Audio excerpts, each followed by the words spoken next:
بسم اللہ الرحمن الرحیم۔ گمنام ہیرو کے معزز ناظرین السلام علیکم۔ دوستو لائک ضرور کر دیا کریں، شکریہ۔ آئیے چلتے ہیں کہانی کی طرف۔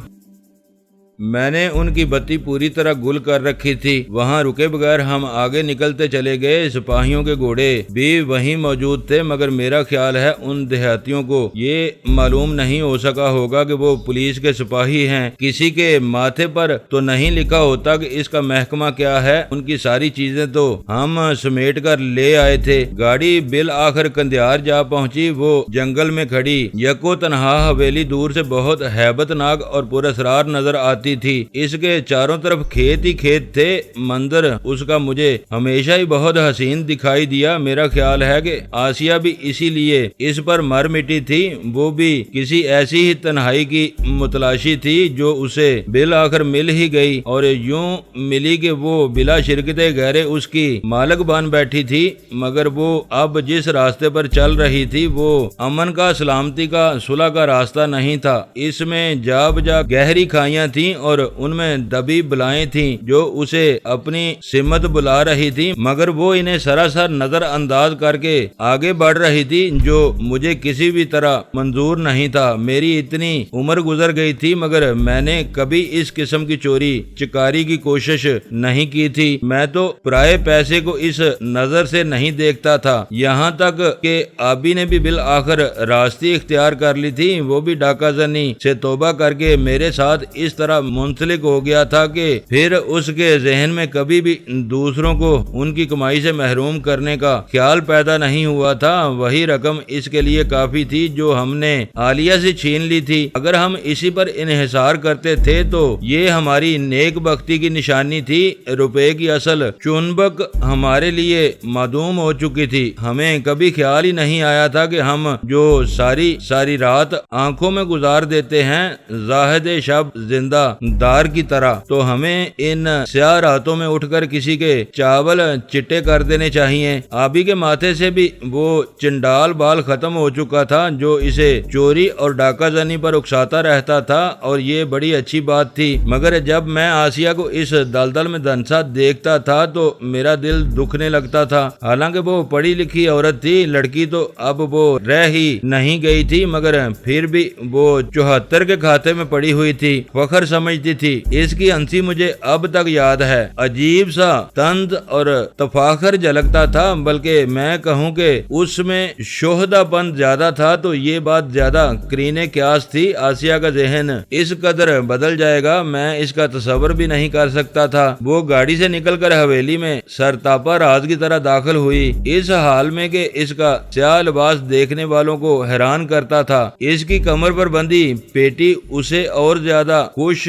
نما بناتی تھی۔ نقاب اس نے اب کی بار لبادے کے ساتھ ہی سی لیا تھا۔ میں اسے برقع اس لیے نہیں کہہ رہا تھا کہ اس میں کوئی بات ایسی تھی جو اسے برقعے سے مہمیز کرتی تھی، اور وہ حویلی کے پہلے خطے سے نکل کر ٹھک ٹھک کرتی ہوئی آگے بڑھ رہی تھی۔ میں آبی، گل خان، سندھو اور مسولینی اس کے پیچھے درباریوں کی طرح چل رہے تھے۔ کسی میں جرأت نہیں تھی کہ وہ اس کے برابر ہو کر چل سکے۔ آسیہ کا یہ انداز مجھے حیران کرتا تھا۔ اس کی نخوت نے مجھے اور آبی کو ذلیل کر کے رکھ دیا تھا۔ حالانکہ تھوڑی ہی دیر پہلے ہم اسے بہت بڑی مصیبت سے بچا کر لے آئے تھے، مگر اس کی چال یہ بتاتی تھی کہ وہ ہماری احسان مند قطعی نہیں تھی۔ مجھے یہی احساس ہو رہا تھا۔ گل خان اب تم ذرا آرام کرو، میں ذرا بھائی صاحب سے بات کروں گی۔ تم بھی جاؤ، مسولینی اور سندھو کو بھی لے جاؤ۔ آئیں بھائی صاحب، میرے کمرے میں چلیں۔ یہ کہہ کر وہ حویلی کے تیسرے خطے پر بنے اپنے خوبصورت اور آرام دہ کمرے میں جا گھسی۔ میں اور آبی بھی اس کے پیچھے تھے۔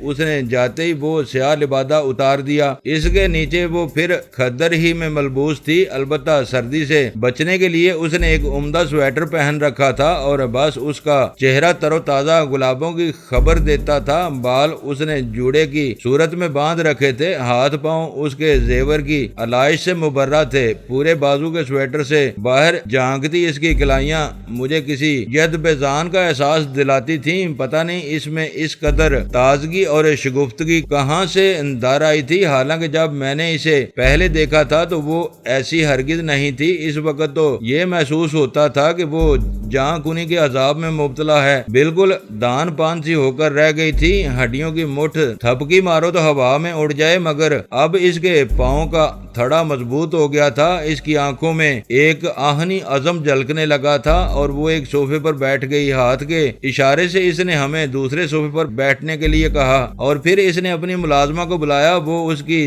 تالی کی آواز سمجھتی تھی، فوراً ہی عقبی دروازے سے اندر آ گئی۔ ہمارے لیے ناشتہ لاؤ، بولی، بڑی سخت بھوک لگی ہے، اتنے میں تھوڑی سی چائے نہ پی لی جائے؟ ہاں یہ بہتر رہے گا، آبی نے اس کے سامنے نہایت بے تکلفی سے سگریٹ سلگاتے ہوئے کہا۔ آسیہ نے پہلی بار مجھے نظر بھر کر دیکھا۔ ہاں تو بھائی جان، اب بتائیں آپ کیا کہنا چاہتے ہیں؟ میرا بھائی اتنے دنوں بعد مجھے ملا ہے، مگر میں کیسی ناشکری ہوں، آپ کے لیے کچھ بھی نہیں کر سکی۔ دیکھو آسیہ، بات کو ٹالنے کی کوشش نہ کرو، تمہیں معلوم ہے میں کیا کہنا چاہتا ہوں، یہ گنڈا گردی ختم کر دو۔ میری یہ بات سن کر وہ پھر کھلکھلا کر ہنس دی۔ اس کے ہونٹوں کی ندی کے عقب میں اس کے دانت موتیوں کی لڑیاں بن رہے تھے۔ بلا شبہ وہ بہت خوبصورت ہو گئی تھی۔ اس کے انداز میں ایسی دل ربائی پیدا ہو گئی تھی کہ میں نے اپنی نظریں نیچے جھکا لیں۔ میں نے کہا ہے نا کہ اس کی تعریف مجھے نہیں کرنی چاہیے، وہ میری ماں جائی بہن تھی، اس سے بات کرتے ہوئے بھی مجھے عذر محسوس ہوتا تھا، مگر اس کی جو انفرادیت تھی وہ تو اپنا آپ خود ہی منواتی چلی جاتی تھی۔ آپ اگر مجھے یہ نصیحت نہ کریں تو زیادہ بہتر ہے بھائی جان، میں وہ آسیہ نہیں ہوں، قطعاً نہیں ہوں۔ کوئی نیا جنم لیا ہے تم نے، یہ تمہارا لہجہ پشتونی کیسے ہو گیا؟ کوئی زبان سیکھ لینے کا یہ مطلب نہیں ہے کہ تم اپنا لب و لہجہ ہی بدل لو، یہ میرے بس کی بات نہیں ہے۔ جیل کے اندر اتنی ساری عورتیں یہ زبان بولتی تھیں کہ مجھے مجبوراً اپنا لہجہ بدلنا پڑا، اور اب تو عادت بن گئی ہے۔ صرف اسی سے اندازہ لگائیں کہ میں آپ کی بہن کہاں رہ گئی ہوں۔ یہ پاگل پن ہے تمہارا، تم جو کچھ بھی بن جاؤ مجھے منظور ہے، مگر یہ ڈاکہ زنی بند کر دو۔ میں اپنی ساری دولت تمہارے حوالے کر سکتا ہوں، مگر خدا کے لیے یہ راستہ چھوڑ دو۔ کیوں چھوڑ دوں یہ راستہ؟ نیکی مجھ سے اب بھولے سے بھی سرزد نہیں ہوگی۔ میں شرافت کو اپنے لیے شر اور آفت سمجھتی ہوں۔ مجھے دنیا نے کیا دیا ہے؟ آخر میری کہانی سنیں تو آپ سر پیٹ لیں، فائدہ ہی کیا ہے؟ طاقت، اور صرف طاقت سے ہی اس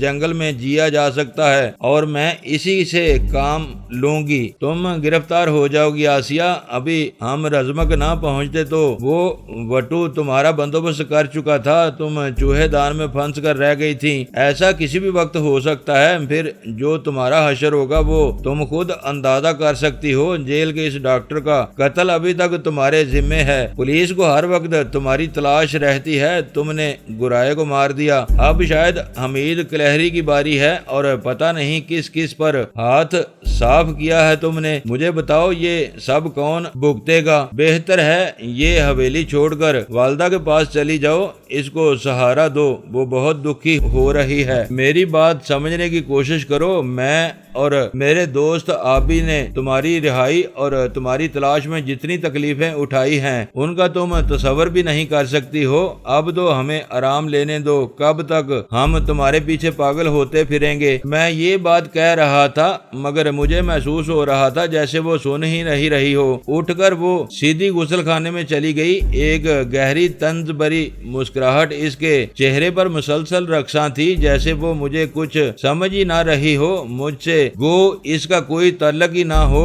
کیا یہ سب کچھ اس لیے نہیں تھا کہ وہ اتنی بڑی حویلی کی مالک بن گئی تھی اور اس کے اصل مالک کو مار کر اب یہ سمجھ رہی تھی کہ اس کے راستے کے سارے کانٹے چنے جا چکے ہیں؟ ایسا کوئی نہیں ہے جو اس کی 30 مار خانی کے لیے خطرہ بن سکے۔ خدا اس آسیہ کے چہرے سے نور اڑا دے۔ میری ماں اس نے کیسی بد نصیب بیٹی جنی ہے، وہ میری کسی بات پر دھیان ہی نہیں دے رہی تھی۔ ابھی میری ذہنی کیفیت خیریت کو سمجھ رہا تھا، سگریٹ ایشٹرے میں مسل کر اپنی جگہ سے اٹھ گیا۔ بولا، یار تو کس چکر میں پڑا ہے؟ یہ آسیہ تیری بات کیسے مان لے گی؟ اتنی بڑی حویلی اور جاگیر کی وہ مالک بن چکی ہے، وہ یہ سب کیسے چھوڑ دے؟ اس کی سازش پر تو غور کرو، وہ تجھ سے زیادہ عقل مند ثابت ہوئی ہے۔ پہلے ہی بار میں اس نے شے مات کر کے پھڑکا لیا ہے۔ تیرا کیا خیال ہے؟ اسے یوں ہی چھوڑ دوں گا؟ یہی کرنا ہوگا، اس کی کسی بات میں دخل مت دو اور دیکھتے رہو، آہستہ آہستہ غیر محسوس طریقے سے اس کو ان ساتھیوں سے بچاؤ، یہی بہتر ہے۔ یہ تین آدمی اسے صبح شام کسی نہ کسی واردات پر اکساتے رہتے ہیں، کا کلا کما کرو۔ ٹھیک کہتے ہو ابھی، اصل بدماش تو یہی ہیں، یہ گل خان، یہ مسولینی اور یہ سندھو۔ ناشتہ کر کے اپنی جگہ پر جا بیٹھو،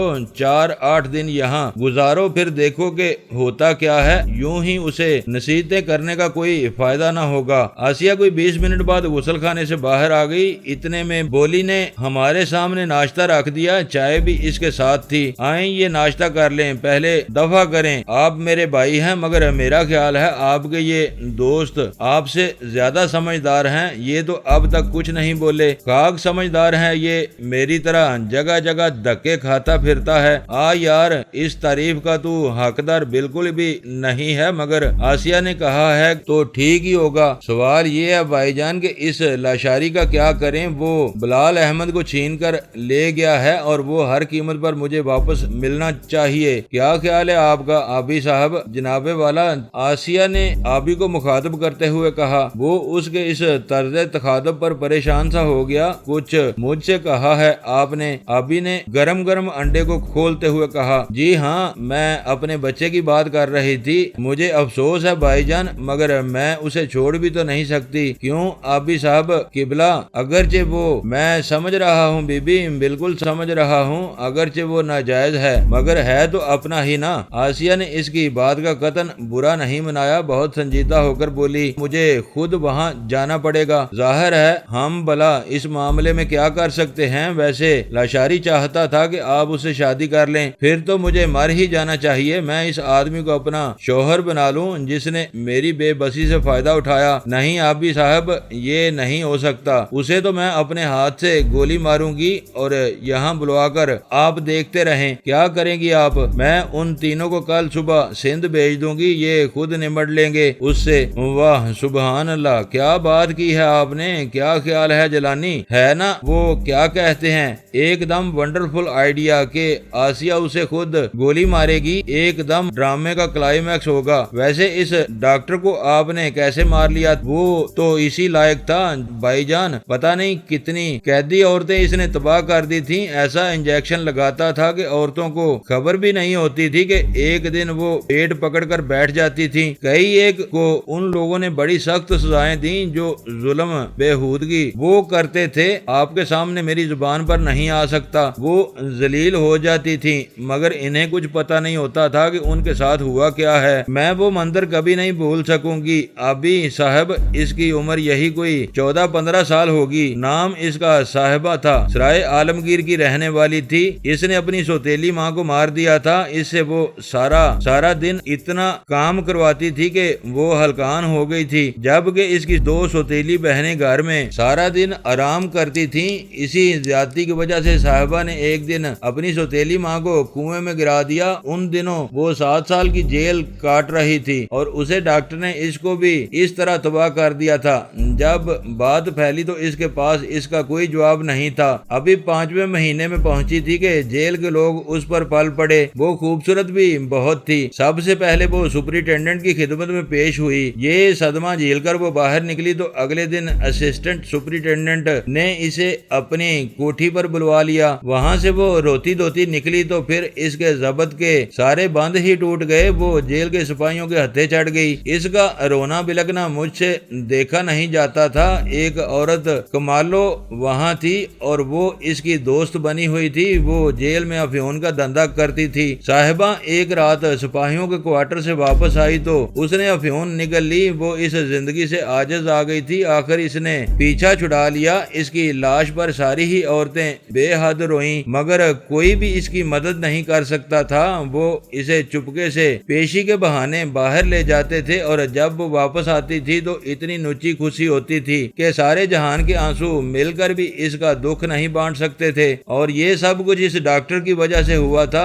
ایسے بہت سے واقعات میرے علم میں تھے، اسے کیسے معاف کر دیتی؟ اس کی 100 زندگیاں بھی ہوتی تو میں انہیں ختم کر دیتی۔ اس درندے تک میرا پہنچنا بہت ضروری تھا۔ ابھی یہ قصہ زندہ ہے، میں اسسٹنٹ سپرنٹینڈنٹ اور اس کے سپاہیوں کو معاف نہیں کروں گی، موقع ملتے ہی انہیں تباہ کر دوں گی۔ بس یہ معاملہ ذرا ٹھنڈا ہو جائے۔ مجھے معلوم ہے پولیس میری تلاش میں ہے، اور جیل کے اندر عورتوں کی حالت اب بھی وہی ہے، کوئی ان کا حامی نہیں۔ ہر کوئی انہیں گوشت کی بوٹی سمجھتا ہے، وہ ہر روز لٹتی ہیں مگر کسی کو خبر نہیں ہوتی۔ کئی تو ایسی ہیں جو جان بوجھ کر تھوڑی سی رعایتیں حاصل کرنے کے لیے سولی چڑھ جاتی ہیں، مگر سب کی سب تو ایسی نہیں ہے۔ میں ان سب کا انتقام جیل کے لوگوں سے ضرور لوں گی، یہ ایک نہ ایک دن ضرور ہوگا۔ میں ان دونوں کو کبھی نہیں بلا سکتی ہوں۔ اس کا لہجہ آزردہ ہونے لگا اور اس کی آنکھیں بہہ نکلیں۔ وہ اب بھی اندر سے ایک نرم نازک عورت ہی تھی،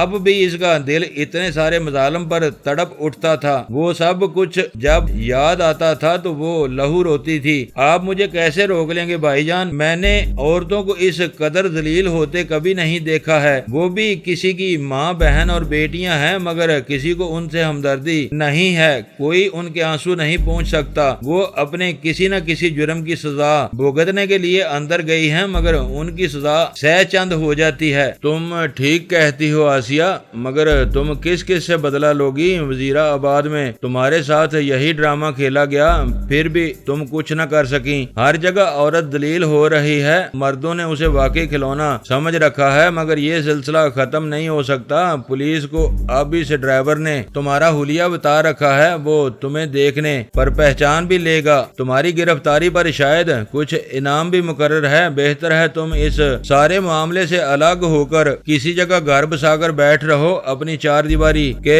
اندر تم سے کوئی تمہارے ماضی کے بارے میں نہیں پوچھے گا۔ بہتر یہی ہے آسیہ، پچھلی باتیں بھول جاؤ، جو کچھ ہو چکا ہے اسے فراموش کر دو۔ آسیہ، تم اس کام کے لیے نہیں بنی ہو، تم سے کوئی جواب بھی نہیں بن پائے گا۔ میری بہن، یہ سارا قصہ چھوڑ دو۔ میں نے آگے بڑھ کر اس کے آنسو پوچھنے کی کوشش کی مگر اس نے اپنا سر ایک دم پیچھے ہٹا لیا۔ اس کا سارا بدن تپنے لگا تھا، اندر سے اٹھتے غیظ و غضب کے ایک طوفان نے اسے گھیر لیا تھا۔ وہ غضبناک آواز میں بولی، آپ اپنی یہ نصیحت اپنے ہی پاس رکھیں، میں ان سب لوگوں سے انتقام لیے بغیر واپس نہیں جاؤں گی۔ یہ میرا عہد ہے جو میں نے دل میں کر رکھا ہے۔ اس ڈرائیور کو بھی میں ختم کر دوں گی تاکہ وہ مجھے پہچاننے کے لیے زندہ نہ رہے۔ میرے حملے ایسے ہی ہوں گے، مجھے معلوم ہے کہ مجھے کیا کرنا ہے۔ یہ خطر کا لباس میں نے بلا وجہ نہیں پہن رکھا ہے، مجھے بھی نرم و نازک چیزیں اچھی لگتی ہیں مگر میرے اندر کی عورت مر چکی ہے۔ مجھے فوری طور پر 20 لاکھ روپے کی ضرورت ہے، وہ مکرم علی گرایا نے گروی رکھ دیے تھے عیسیٰ کھیل کے ایک صنعت کار کے پاس۔ وہ میں ہر حال میں چھڑا لینا چاہتی ہوں کیونکہ وہ میری جاگیر کا حصہ ہیں۔ اگر آپ کے پاس یہ رقم ہے تو مجھے قرض دے دیں، میں آپ کو لوٹا دوں گی، ورنہ مجھے کسی بینک کو لوٹنا پڑے گا۔ میرے پاس صرف 8 دن باقی ہیں۔ اتنی رقم تو تم نے کہا تھا کہ تمہارے پاس بھی موجود ہے۔ نہیں، وہ میں نے اپنے گروہ میں بانٹ دی تھی۔ کوئی 25 آدمی میرے ملازم ہیں جو زیادہ تر فرید پور میں رہتے ہیں۔ تم کس حیثیت میں وہ رقم واپس کرو گی؟ مکرم علی گرایا زندہ ہے، تجمل حسین کو اسی لیے تو یہاں رکھا گیا ہے۔ تجمل حسین سے تمہارا کیا رشتہ ہے؟ میں اس کی بہن ہوں اور بس۔ مگر گورائے کی کوئی بہن تھی کہ نہیں؟ اس کی ایک بہن زندہ ہے مگر وہ اپنے میاں کے ساتھ لندن میں رہتی ہے اور اس سے کبھی ملنے نہیں آئی، مگر میں خود کو تجمل حسین کی سگی بہن نہیں ظاہر کر رہی ہوں۔ بہن جی تو مجھے سب لوگ کہتے ہی ہیں، پھر تم اس جاگیر کی وارث کیسے بن سکتی ہو؟ ہو سکتا ہے میں اس کو اپنا شوہر مشہور کر دوں، یہ کوئی مشکل کام نہیں ہے۔ تجمل حسین میری مٹھی میں بند ہے مگر وہ خوش نہیں ہے، بکتا ہے وہ۔ اس کی زندگی کا دار و مدار ہی اسی بات پر ہے کہ وہ میرے کہنے پر عمل کرے۔ آسیہ نے فیصلہ کن انداز میں کہا، اگر میں اس کی بیوی کی حیثیت سے یہ کام نہ کروں تو میرا یہ پردہ بہت کام آئے گا۔ لندن سے اس کی بہن سکینہ آئی تو اس کو ختم کرنا کچھ مشکل نہ ہوگا۔ اس کے شوہر سمیت سنا ہے اس کا بھی کوئی نہیں ہے۔ میں یہاں سکینہ کی حیثیت سے گرائے کی وارث بن سکتی ہوں، تو تمہیں اس وقت 20 لاکھ روپے کی ضرورت ہے۔ ہاں یہ بہت ضروری ہے، اس وٹو کے ہاں ہم اسی لیے گئے تھے، مگر وہ بات بن نہیں سکی، الٹے لینے کے دینے پڑ گئے، بلکہ زیادہ ہی دینے پڑے۔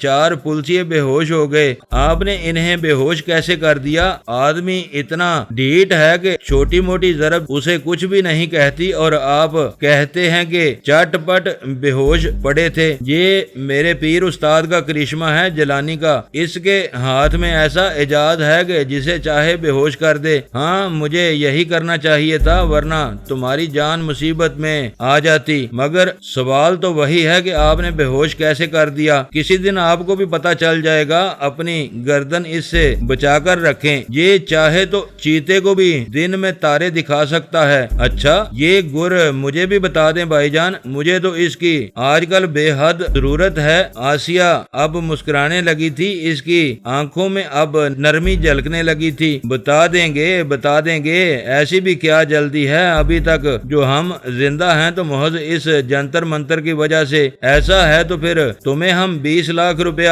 دے دیں، یہی کہا ہے نا تم نے؟ ہاں وہ بہت خوبصورت گاؤں ہے، کیا خیال ہے ابھی تم لاہور جا کر یہ رقم لا سکتے ہو؟ اس میں کیا حرج ہے، ان کی ضرورت پوری ہو جائے گی۔ ٹھیک ہے میں تمہیں چیک دے دیتا ہوں، تم کار میں چلے جاؤ اور رقم لے کر واپس آ جاؤ، جیسے تمہاری مرضی، مگر اس کا فائدہ کیا ہوگا؟ معاہدے کی روح سے دونوں گاؤں 3 سال کے لیے گروی رکھے گئے تھے، مدت 8 دن بعد ختم ہو جائے گی اور رقم کی مجھے انہی دنوں ضرورت ہوگی۔ ٹھیک ہے بی بی، رقم تمہیں مل جائے گی، یہ بینک لوٹنے کا ارادہ ترک کر دو۔ وہ کیا کہا تھا تم نے کہ یہ گنڈا گردی نہیں چلے گی؟ ہاں یار حد ہو گئی، یعنی اب یہ بینک بھی لوٹتی پھرے گی؟ غضب خدا کا، اس طرح تو یہ بالکل اشتہاری مجرم بن جائے گی۔ آسیہ ایک بار پھر کہکہا لگانے لگی، یوں اگر آپ رقم نہیں دیں گے تو پھر کچھ نہ کچھ تو مجھے کرنا ہی ہوگا۔ میرا خیال ہے اب آپ آرام کریں، میرا تو نیند سے برا حال ہو رہا ہے۔ ہاں واقعی اب تم آرام کرو، کاش میں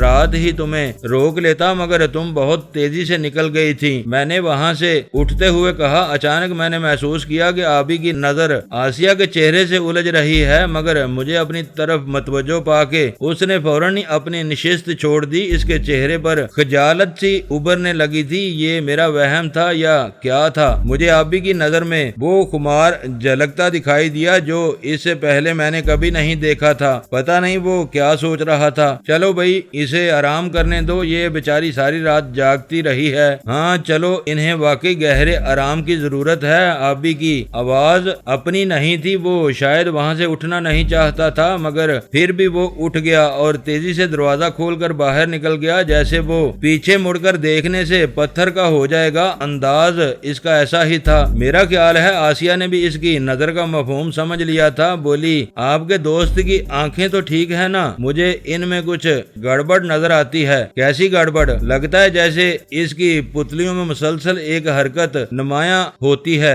اس نے کنٹیکٹ لینز لگوا رکھے ہیں، ورنہ وہ کچھ بھی دیکھ نہیں سکتا ہے۔ کیا واقعی اس کی اسے اتنی جلدی کیسے ضرورت پڑ گئی؟ یہ اس کی اپنی نظر نہیں ہے، کسی سے مستعار لے رکھی ہے۔ اوہ تو یہ قصہ ہے جیسے میں کسی کے گردے پر چل رہی ہوں، ہے نا عجیب بات؟ اور آپ بھی ایک ہی گردے سے کام چلا رہے ہیں۔ ہاں، اور بڑی حیرت کی بات ہے کہ تمہاری صحت پہلے سے اچھی ہو چکی ہے۔ خدا بھلا کرے اس لیڈی ڈاکٹر کا، ورنہ میں تو ختم ہی ہو گئی تھی۔ میں دوپہر کے کھانے پر آپ کو اندر بلوا لوں گی۔ ٹھیک ہے، خدا حافظ۔ یہ کہہ کر میں بھی باہر نکل گیا۔ اس سے ہم نے بہت سی باتیں کر لی تھی جن سے اس کو سمجھنے میں ہمیں بڑی مدد ملی تھی۔ اب ہم زیادہ اعتماد کے ساتھ اس سے گفتگو کر سکتے تھے۔ بہن جی کے ساتھ میں برآمدے میں پہنچا تو آبی کسی گہری سوچ میں ڈوبا ہوا تھا۔ بولا، اس آسیہ نے مجھے حیران کر دیا ہے جیلانی، اس کے لیے ہم نے پشتوں کے پشتے لگا دیے، مگر یہ تو وہ آسیہ نہیں ہے جس کی ہمیں تلاش تھی۔ ہاں یہ اتنی بدل جائے گی اس کا مجھے احساس ہی نہیں تھا۔ بہرحال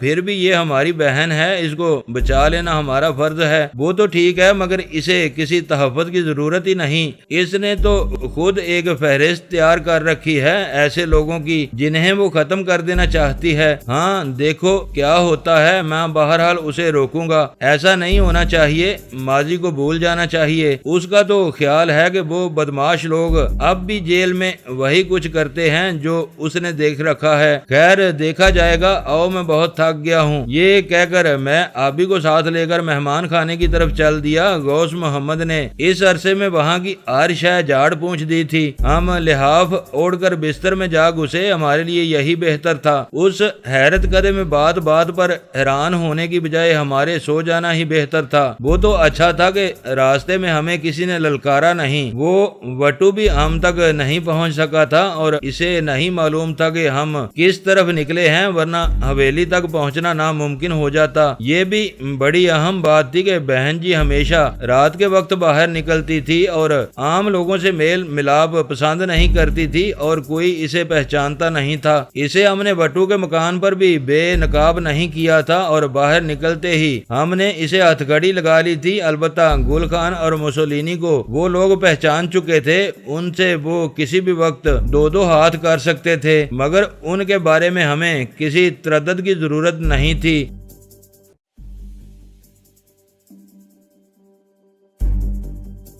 دوستو ویڈیو کو لائک ضرور کر دیا کریں۔ ISI پاک آرمی زندہ باد، پاکستان پائندہ باد۔ معزز ناظرین اپنا خیال رکھیے گا اور اپنے اس چینل کا بھی شکریہ۔